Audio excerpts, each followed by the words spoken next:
മീഡിയയിൽ വലിയ ആക്രമണം ഉണ്ടായി. ടീച്ചർ പറഞ്ഞു, ഞാനൊരു അമ്മയാണ്, ഒരമ്മയ്ക്ക് കാണേണ്ടത് കുഞ്ഞുങ്ങളെയാണ്. കുഞ്ഞുങ്ങളുടെ വിലാപവും കുഞ്ഞുങ്ങളുടെ രക്തത്തുള്ളികൾ ചിതറി വീഴുന്നതും കാണാനും സഹിക്കാനും ക്ഷമിക്കാനും ലോകത്തൊരമ്മയ്ക്ക് കഴിയില്ല. മാതൃത്വത്തിന്റെ പ്രശ്നമാണ്. ആ മാതൃത്വമാണ്, അമ്മയുടെ മനോഭാവമാണ് ഞാൻ കാണിച്ചത്.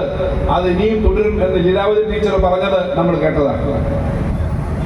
പാലസ്തീന്റെ വിഷയം ഞങ്ങളെല്ലാം വിദ്യാർത്ഥികളായിരിക്കും. ശ്രീ നൗഷാദും ഞാനും ഒക്കെ SFI പ്രവർത്തകരുന്നതിൽ അന്ന് തന്നെ യാസർ അറാഫത്തിന്റെയും ലോകത്ത് നടക്കുന്ന വിമോചന പോരാട്ടങ്ങളുടെയും കാര്യങ്ങൾ പറഞ്ഞ് ക്യാമ്പസിൽ, സ്കൂൾ, കോളേജ്, കോളേജ് ക്യാമ്പസുകളിൽ വലിയ ഐക്യദാർഢ്യ പ്രകടനം നടത്തിയിട്ടുണ്ട്.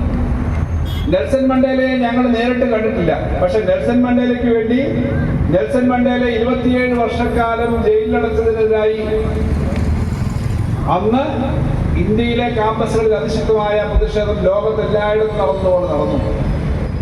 വർണ്ണവെറിയന്മാർ ആക്രമിക്കുന്ന ജനാധിപത്യ സംവിധാനങ്ങളെ പിന്തുണയ്ക്കുന്ന ആളുകളെ വർണ്ണവെറിയന്മാർ തകർക്കും. അതിനെതിരെ പ്രതിഷേധം നടന്നു.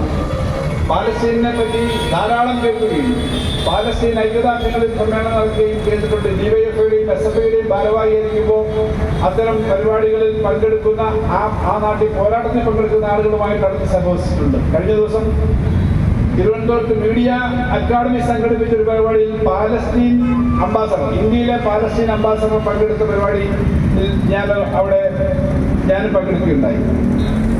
മീഡിയക്കാരെന്ന നിലയിൽ അവർ സംഘടിപ്പിച്ചത് മീഡിയ രംഗത്ത് ഈ ഗാസയിലെ ഈ ഏറ്റവും ഒടുവിലത്തെ സംഭവങ്ങളെ തുടർന്ന് രക്തസാക്ഷിയായ 300 പത്രപ്രവർത്തകരുടെ ഫോട്ടോ അവിടെ എക്സിബിഷൻ ഉണ്ടായിരുന്നു. 300 പത്രപ്രവർത്തകർ.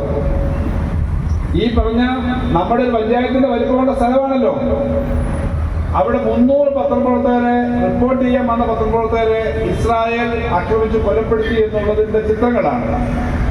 ഒരു വസ്തുതയും റിപ്പോർട്ട് ചെയ്യേണ്ട എന്നുള്ള ഒരു വാദമാണ് അതിന് പിന്നിൽ. എന്നാലും അവിടെ മീഡിയ പ്രവർത്തകർ അവിടേക്ക് പോകുന്നു, മാധ്യമങ്ങളിൽ കൂടി വാർത്ത വരുന്നു. കാരണം ഈ കൊലപാതകങ്ങളും രക്തരൂക്ഷിതമായ സംഭവങ്ങളും ലോകം കാണുന്നത് ഇവരാരും ഇഷ്ടപ്പെടുന്നില്ല. അവിടെയാണ് ഞാൻ പറഞ്ഞത്, ലോകത്തെവിടെയായാലും ഒരു സാധാരണ മനുഷ്യന്റെ രക്തം മതത്തിന്റെ പേരിൽ, വംശീയതയുടെ പേരിൽ, അധികാരത്തിന്റെ പേരിൽ വീഴുന്നതിനെ എതിർക്കുന്നതാണ് യഥാർത്ഥ മതവിശ്വാസം. ഏത് മതമായാലും, അത് ഹിന്ദു മതമായാലും, ക്രിസ്ത്യാനി ആയാലും, മുസ്ലിം ആയാലും, പാഴ്സി ആയാലും, ജൈനനായാലും, യഹൂദനായാലും, മനുഷ്യത്വമില്ലാത്ത ഒരു മതം കൊണ്ടും കാര്യമില്ല എന്നുള്ളതാണ്. അവിടെയാണ് ഇന്ത്യയിലെ ഐക്യദാർഢ്യം. അതുകൊണ്ടാണ് ഞാൻ പറഞ്ഞത്, ഇത് ഈ സമൂഹത്തിന്റെ ആകെയാണ്. അതല്ലാതെ ജമാഅത്തുകളുടെ ഒരു വിഷയം മാത്രമല്ല. ജമാഅത്തുകൾ തീർച്ചയായും സംഘടിപ്പിക്കണം.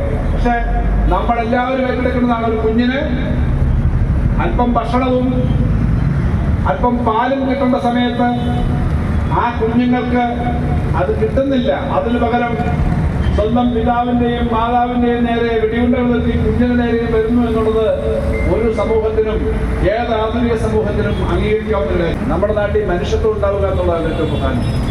മനുഷ്യരുണ്ടായി ഏറെക്കാലം ജീവിച്ചിട്ടുണ്ടായതാണ് ഓരോ മതവും സംസ്കാരവും ഒക്കെ. മനുഷ്യരുണ്ടെങ്കിൽ ഇതെല്ലാം ഉള്ളൂ. ലോകത്തെല്ലാം കണ്ടുപിടിച്ച് ലോകത്ത് എവിടെ ഇരിക്കുന്ന ആളെയും വേണമെങ്കിൽ അങ്ങോട്ടും ഇങ്ങോട്ടും, ഞാനിത് പറയുമ്പോൾ ഏത് തരത്തിലുള്ള പൊളിറ്റിക്കലായി അധികാരം പിടിക്കാനുള്ള ഏത് മതവിശ്വാസവും അംഗീകരിച്ചുകൊണ്ടല്ല, അത് തെറ്റാണ്. രാഷ്ട്രീയത്തിന്റെ ഒരു ഉപകരണമായി മതത്തിനെ ആര് മാറ്റിയാലും അത് അംഗീകരിക്കാൻ പറ്റില്ല. പക്ഷെ മതവിശ്വാസം, ഏറ്റവും നല്ല മതവിശ്വാസികൾ, ഏത് മതവിശ്വാസിയും മറ്റൊരാൾ നശിക്കണമെന്ന് ആഗ്രഹിക്കുന്നില്ല. ഓരോ പോയി പ്രാർത്ഥിക്കുമ്പോൾ നമുക്കെല്ലാം ഗുണമുണ്ടാവണം. അപ്പുറത്തുള്ളവർ നശിക്കണമെന്ന് ഒരു മതവും വിശ്വസിക്കുന്നില്ല. അപ്പുറത്തിരിക്കുന്ന ആളെ ആക്രമിക്കാനായിട്ട് ആയുധമായിരിക്കുന്നവൻ മതവിശ്വാസിയല്ല. അപ്പൊ മതവിശ്വാസത്തിന്റെ പ്രശ്നമല്ല ഇവിടെ, മനുഷ്യത്വത്തിന്റെ പ്രശ്നമാണ്. ഉക്രൈനും റഷ്യയും തമ്മിലുള്ള യുദ്ധം, അതുമെല്ലാം അധികാരത്തിന് വേണ്ടിയിട്ടാണ്. അതുകൊണ്ട് സമാധാനം എന്ന് പറയുന്നത്, മനുഷ്യത്വം എന്ന് പറയുന്നത് ഏറ്റവും പ്രധാനപ്പെട്ട കാര്യമാണ്. അതുകൊണ്ട് മനുഷ്യത്വത്തിന് വേണ്ടിയുള്ള ഐക്യദാർഢ്യമാണിത്. ലോകത്തെവിടെ വിഷമമുണ്ടാവുന്ന, ലോകത്തെവിടെയും അകാരണമായി ആക്രമിക്കപ്പെടുന്ന അല്ലെങ്കിൽ ജീവൻ നഷ്ടപ്പെടേണ്ടി വരുന്ന ഏത് മനുഷ്യജീവിയുടെ ഒപ്പം ഈ നാട് നിൽക്കും എന്ന് പ്രഖ്യാപിക്കുന്നതിനാണ് ഇന്ന് ജമാഅത്ത് ഫെഡറേഷൻ ഈ പരിപാടി സംഘടിപ്പിച്ചിട്ടുള്ളത്. അതുകൊണ്ട് നമ്മുടെ എല്ലാം ഐക്യദാർഢ്യം നാട്ടിലെ ഏത് സ്ഥലത്തും അത്തരം അക്രമങ്ങൾക്ക് വിധേയമാവുന്നവർക്ക് ഐക്യദാർഢ്യം പ്രഖ്യാപിക്കുന്ന ഒരു സമീപനമാണ്. അതിനകത്ത് ഇന്ത്യ ഗവൺമെന്റിന്റെ സമീപനം നേരത്തെ പറഞ്ഞു. ഞാനിപ്പോഴും മനസ്സിൽ ഓർക്കുന്നൊരു ചിത്രമുണ്ട്. യാസർ അറാഫത്ത് വരുമ്പോ ലോകത്താകെ കിട്ടിക്കൊണ്ടിരുന്ന അദ്ദേഹത്തിന് യാസർ അറാഫത്തിന് എല്ലാവർക്കും അറിയാം, ചെറിയൊരു രാജ്യമാണല്ലോ, രാജ്യമെന്ന് പറയാൻ പറ്റാത്ത സ്ഥലമാണ് പാലസ്തീൻ. ആ യാസർ അറാഫത്തിന് അംഗീകാരം കിട്ടുന്നു. ഇന്ത്യ ഉൾപ്പെടെയുള്ള സ്ഥലത്ത് ഇസ്രായേലിന് എംബസി ഉണ്ടായിരുന്നില്ല.